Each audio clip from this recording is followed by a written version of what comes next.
जय हिंद फ्रेंड्स, आप सभी का स्वागत है आपके अपने YouTube channel Pramod sir Varanasi में। फ्रेंड्स, आज की इस वीडियो में हम पढ़ने वाले हैं हिंदी का बहुत ही इंपॉर्टेंट टॉपिक है वॉइस यानी वाच जिसको कहते हैं।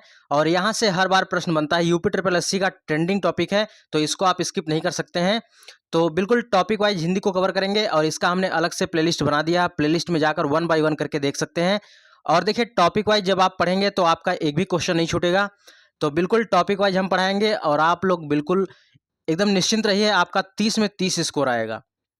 ठीक है, तो बस जब वीडियो अपलोड हो आप उसको अच्छे से रिवाइज करिए, बार बार वीडियो को देखिए और अपने आप में सफिशिएंट वीडियो रहेगी, कंप्लीट वीडियो रहेगी।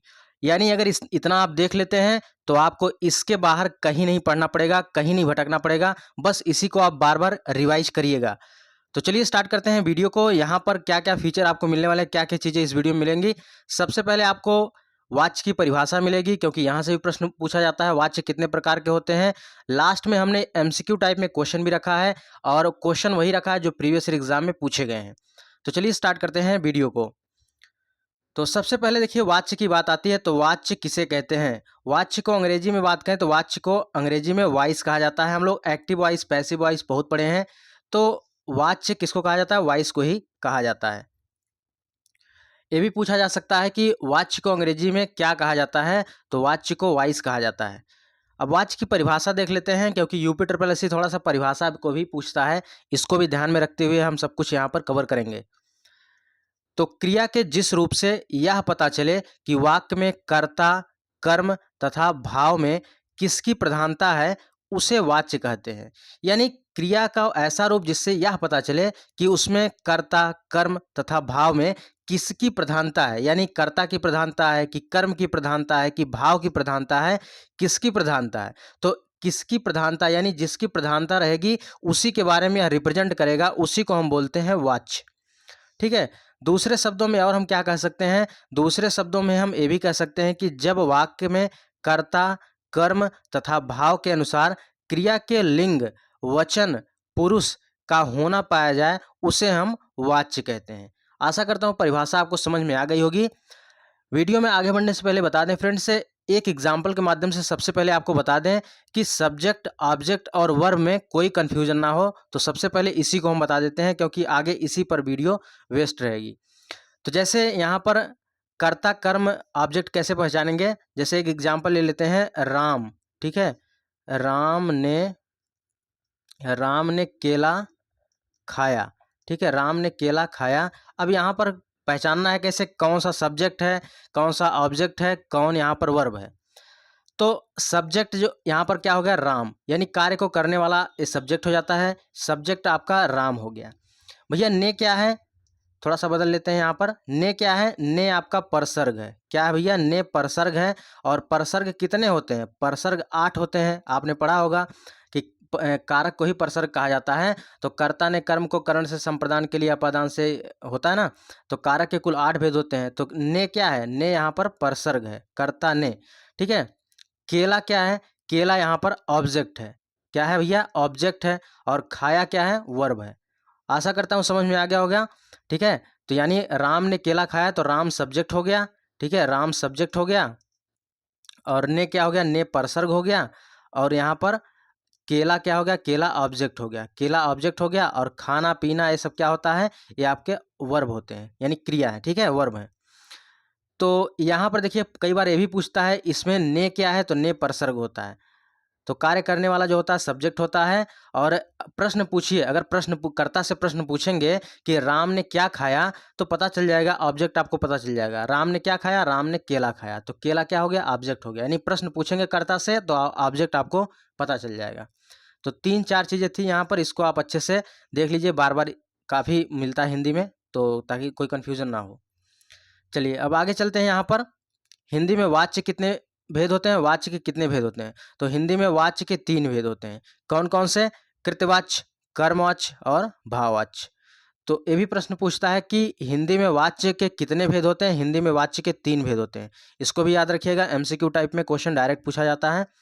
कौन कौन से, कृतवाच्य, कर्मवाच्य और भाववाच्य, तीनों याद रहने चाहिए। ये भी पूछता है कि इनमें से कौन सा वाच्य का भेद नहीं है। तो हर टाइप के क्वेश्चन को हम यहाँ पर कवर कर रहे हैं। तो सबसे पहले यहाँ पर पढ़ेंगे हम कृतवाच्य को, यानी एक्टिव वॉइस को। यानी कृतवाच्य किसको कहते हैं, अभी इसका ट्रिक भी बताएंगे। क्रिया के जिस रूप से कर्ता की प्रधानता, अभी हमने सबसे पहले पढ़ा था परिभाषा में, जिसकी प्रधानता होती है, जिसके बारे में रिप्रेजेंट करता है, उसी को वाच्य कहा जाता है। तो यहाँ पर क्रिया के जिस रूप में कर्ता की प्रधानता का बोध हो उसे हम कृतवाच्य कहते हैं, यानी जिसमें कर्ता की प्रधानता हो उसे हम कृतवाच्य कहते हैं। तो कृतवाच्य वाक्य में कर्ता की प्रधानता होती है। क्वेश्चन पूछा जाता है कि किस वाच्य में कर्ता की प्रधानता होती है, तो कृतवाच्य में कर्ता की प्रधानता होती है। जैसे सोहन घर जा रहा है, सीता खाना बना रही है, वे सभी खेल रहे हैं, ये सभी कृतवाच्य के उदाहरण हैं। देखिए यहाँ पर वाच्य हमेशा सकर्मक और अकर्मक दोनों से बनता है, यानी जो कृतवाच्य होता है सकर्मक और अकर्मक दोनों से बनता है। इसको याद रखिएगा, बहुत ही इंपॉर्टेंट है। आप जब ये इसको कह रहे हैं बहुत ही इंपॉर्टेंट है, तो इसको आप जरूर अच्छे से याद रखिएगा, ठीक है।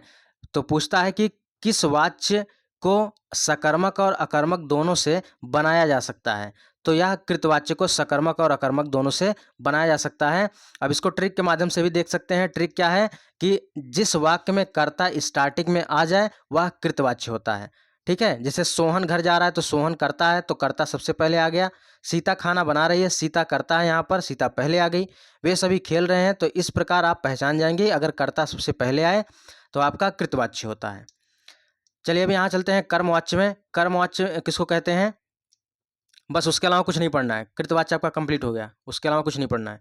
चलिए कर्मवाच्य, कर्मवाच्य को पैसिव वॉइस कहते हैं। तो क्रिया के जिस रूप में कर्म की प्रधानता हो, देखिए कर्म से ही पता चल रहा है कि क्रिया के जिस रूप में कर्म की ही प्रधानता हो उसे हम कर्मवाच्य कहते हैं।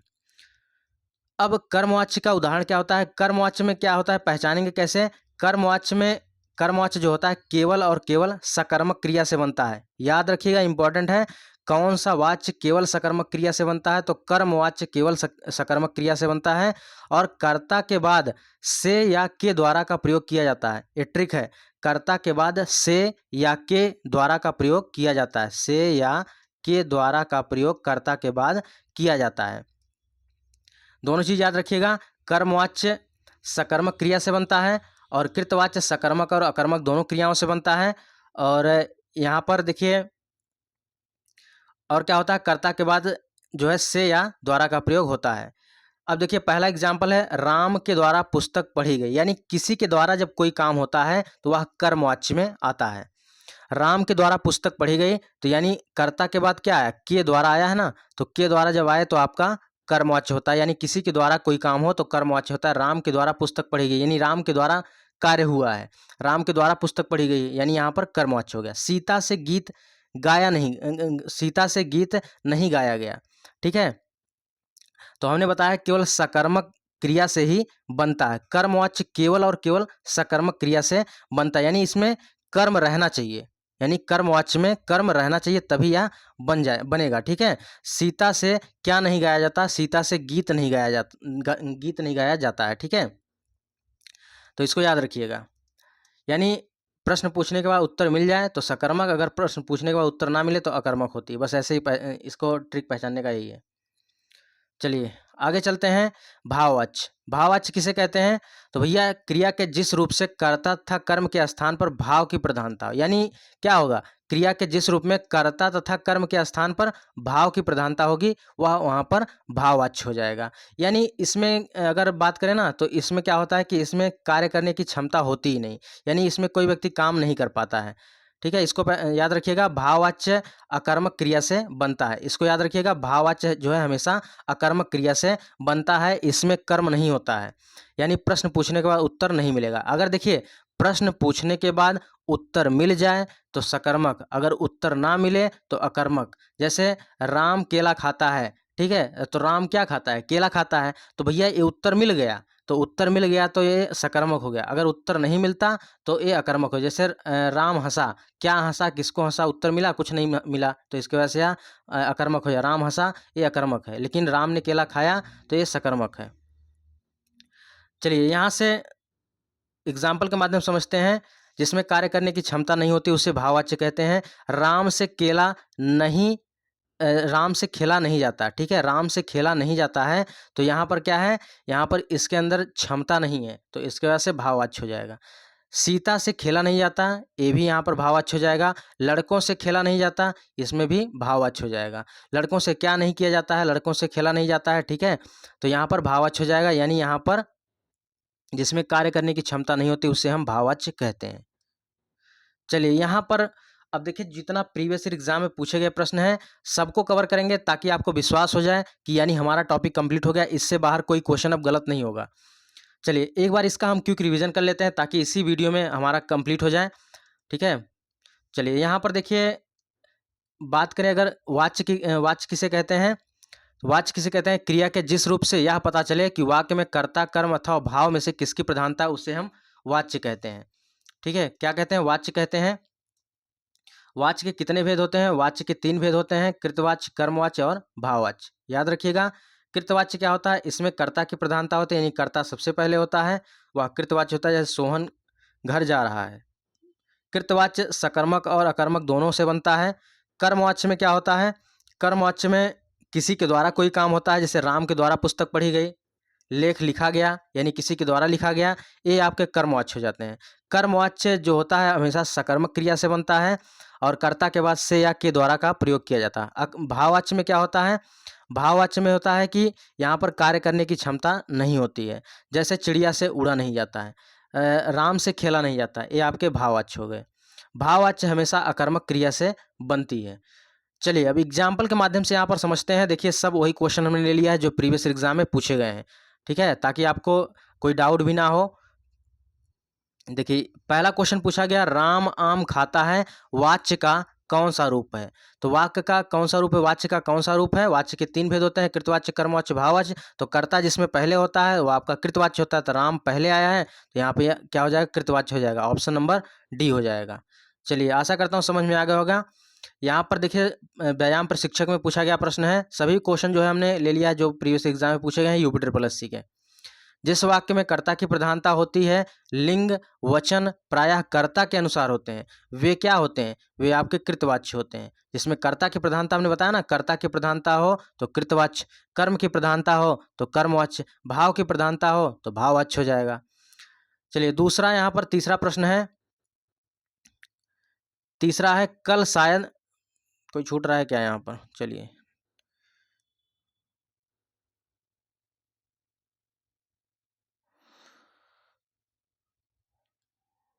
चलिए यहाँ पर है, कल शायद परीक्षा परिणाम घोषित हो। यहाँ पर चलिए यहाँ पर ये वाला आ गया था, ठीक है, सॉरी।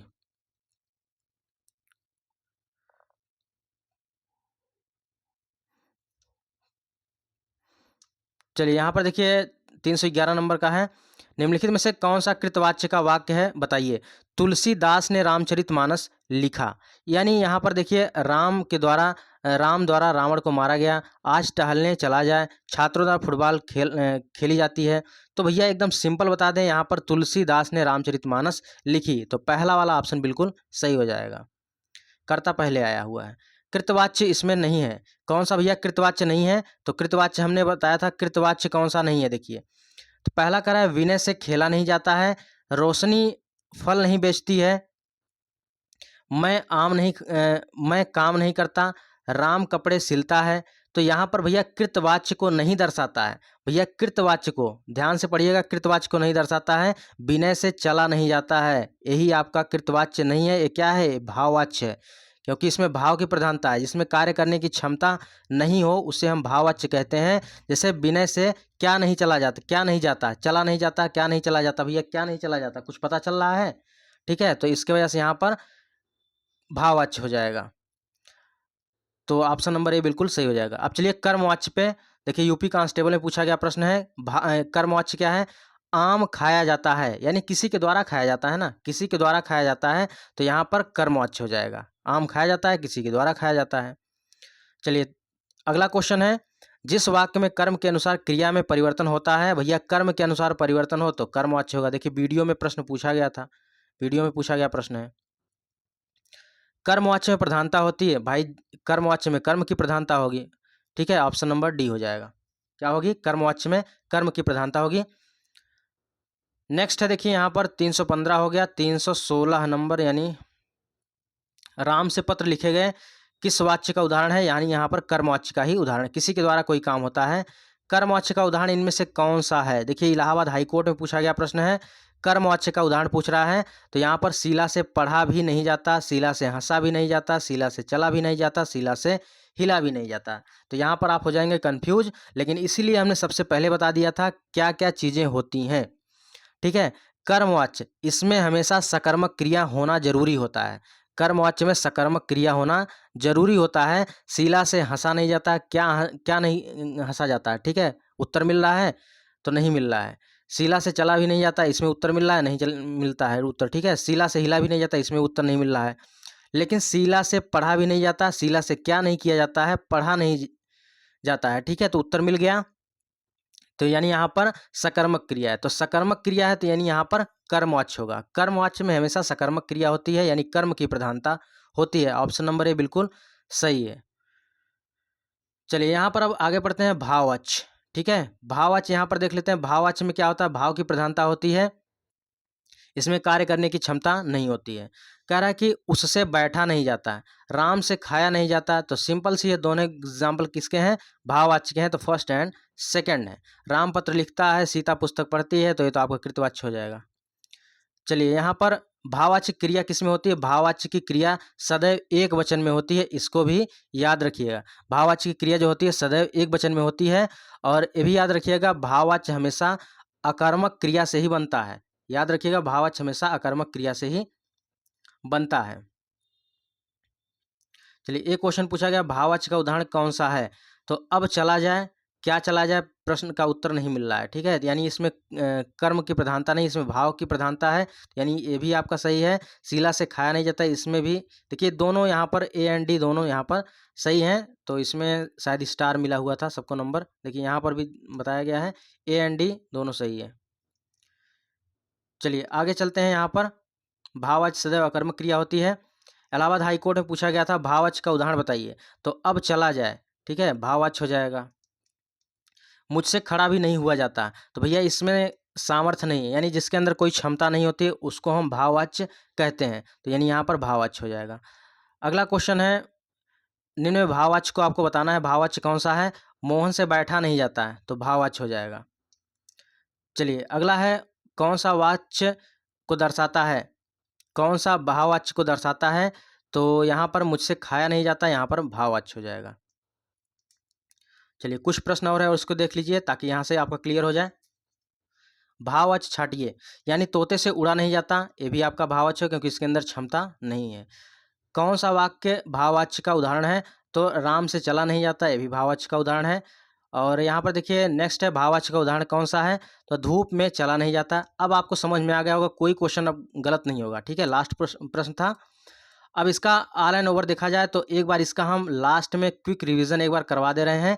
ठीक है, इसका समरी बता दे रहे हैं ताकि यहाँ से गलती ना हो। देखिए वाच्य की बात करें तो वाच्य की परिभाषा क्या होती है? क्रिया के जिस रूप से यह पता चले कि वाक्य में कर्ता कर्म तथा भाव की प्रधानता है, उसे वाच्य कहते हैं। वाच्य के कितने भेद हैं? 3 भेद होते हैं, कृतवाच्य, कर्मवाच्य, भाववाच्य। कृतवाच्य किसे कहते हैं? जिसमें वाक्य में कर्ता स्टार्टिंग में आ जाए उसे कृतवाच्य कहते हैं। जैसे राम ने दूध पिया, तो राम पहले आ गया, कृतवाच्य। कर्मवाच्य क्या होता है? जिसमें क्या होता है? कर्म की प्रधानता होती है, से या द्वारा आ जाता है, किसी के द्वारा कोई काम होता है, उसे हम कर्मवाच्य कहते हैं। जैसे पत्र लिखा गया, यानी किसी के द्वारा लिखा गया। भाववाच्य क्या होता है? भाववाच्य में कार्य करने की क्षमता नहीं होती है, जैसे चिड़िया से उड़ा नहीं जाता है, तो ये आपका भाववाच्य हो जाएगा। ठीक है, आशा करता हूँ समझ में आ गया होगा, कोई डाउट यहाँ से नहीं रह गया होगा। और यहाँ से फ्रेंड्स यह कंप्लीट वीडियो है। इस वीडियो को आप 1 से 2 बार अच्छे से रिवाइज कर लीजिएगा, 2-3 बार रिवाइज कर लीजिएगा। और यह कंप्लीट वीडियो, आपको कहीं भटकने की जरूरत नहीं, इसको बार बार पढ़ लीजिए, इसमें से आपका क्वेश्चन फंस जाएगा। ठीक है, वीडियो कैसी लगी कमेंट बॉक्स में जरूर बताएं। वीडियो को ज़्यादा से ज़्यादा शेयर करें और अपना एक प्यारा सा कमेंट करके जरूर जाइएगा। ठीक है, क्योंकि एक आपका कमेंट और एक लाइक हमें नेक्स्ट वीडियो के लिए मोटिवेट करता है। फ्रेंड्स मिलते हैं नेक्स्ट वीडियो में, तब तक के लिए जय हिंद, वंदे मातरम, खुश रहिए, मस्त रहिए।